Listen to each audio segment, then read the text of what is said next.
April 16th, 2007. I will never forget the date. The date when 32 lives were taken on account of Seung-Kyu Cho, a disturbed graduate student who decided to take away their lives for a senseless reason. A date remembered as the Virginia Tech Massacre. Why did Cho do this, and how did he alone have the power to cause such a tragedy?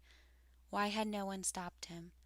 As I sought to learn more information about the tragedy, I came across several photographs that interested me of the visual candlelight services held on the campus in memory of the lives lost.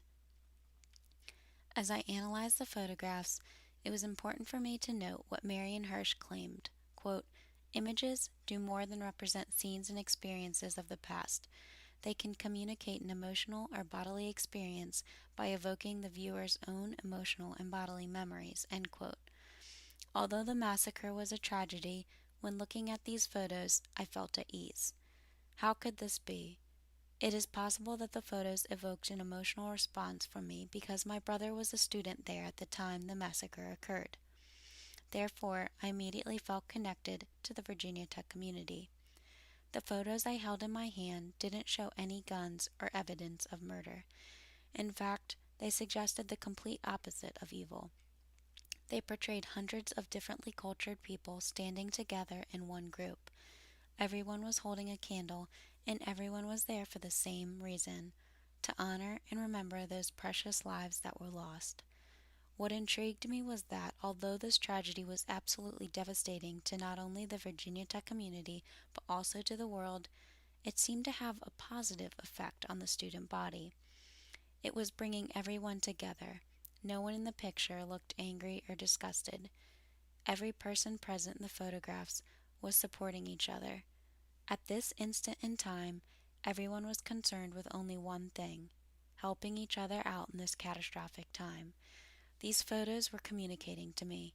They were teaching me the propitious outcomes that can come from something so horrible as the massacre was. In all of the pictures of the candlelight service, it is dark outside. Yet, every single person is holding a candle, which is emitting light.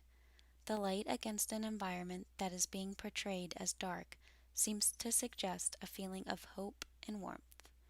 It emits a sense of life and energy among the students. Hirsch reminds us that, quote, "Images also quickly assume symbolic power," end quote. The light coming from the candles can be viewed as a symbol. Hirsch states that, quote, "The picture captures an instant in time which, when we look at the picture, is over, irrecoverable," end quote. It is important to note how the buildings in the background are lined up, creating the Virginia Tech community. It is also important to see that the massive amount of people gathered together are standing far from the buildings or the Virginia Tech community. When glancing at these photographs, one can note how it seems to suggest the people are together as one, but are disengaged from their community. The pictures suggest that Cho did crush the Virginia Tech community as a whole. However, what Cho probably never intended was what the pictures are in fact portraying. The closeness that the students hold together suggests that Cho has not broken the bonds between the student body. He has only strengthened them.